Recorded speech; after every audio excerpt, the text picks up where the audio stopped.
শীতের মধ্যে আমার খুব ফেভারিট একটা খাবার হচ্ছে এই ফুল ভাজিগুলো। এগুলো হচ্ছে কুমড়ো ফুল, দেখতে পাচ্ছেন কি যে সুন্দর লাগছে এই ফুলগুলোকে দেখতে। এগুলো খুব সুন্দর ফুল এবং খেতেও দারুণ মজা লাগে। তো দেখতে পাচ্ছেন আজকে হচ্ছে অনেকগুলো কুমড়ো ফুল নিয়ে আসছে, এগুলো হচ্ছে আজকে ভাজি করা হবে। তো এখানে দিয়ে দেওয়া হচ্ছে চালের পেস্ট, মানে চাল দিয়ে একটা পেস্ট তৈরি করা হয়েছিল এটা।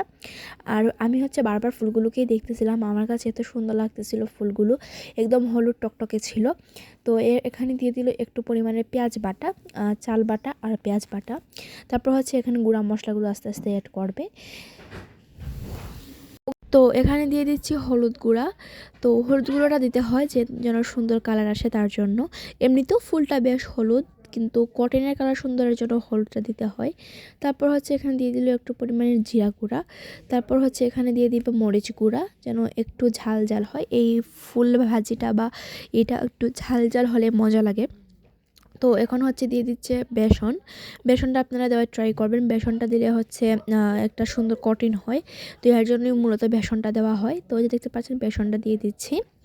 আর বেসনটা একটু একটু করে দিবেন, বেশি দিয়ে দিবেন না, তাহলে কিন্তু বেসনের বেশি একটা স্মেল হয়ে যাবে, তখন কিন্তু খেতে এত একটাও ভালো লাগবে না। তো এখন হচ্ছে এই সবগুলো উপাদানকে আমি খুব সুন্দরভাবে মিক্সড করে নিব। একটু পানি দিয়ে দিচ্ছি যেন একটা সুন্দর ব্যাটার তৈরি হয়। আসলে এই ফুল ভাজিটা ডিপেন্ড করে, ব্যাটারটা যে যত ভালো তৈরি করবে তার মানে ফুল ভাজির তত বেশি সুন্দর হবে। ব্যাটারটাই যত সুন্দরভাবে তৈরি করা হবে ফুল ভাজি তত সুন্দর হবে। এক কথায় ফুল ভাজিটা ভালো করতে হলে ব্যাটারটা ভালোভাবে তৈরি করতে হবে আর কি।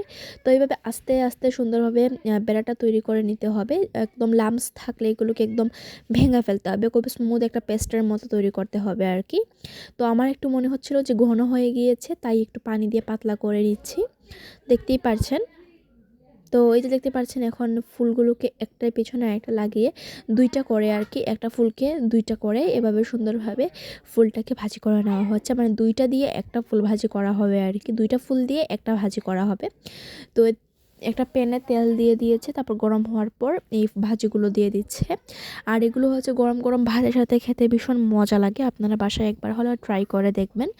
তো আমি এইভাবে সবগুলো তৈরি করে নিব, আর আপনারাও দেখতেই পারছেন। তো যাই হোক, আজকের মতো এখানে বিদায় নিয়ে নিচ্ছি। সবাই সুস্থ থাকবেন, ভালো থাকবেন। আল্লাহ হাফেজ, আসসালামু আলাইকুম।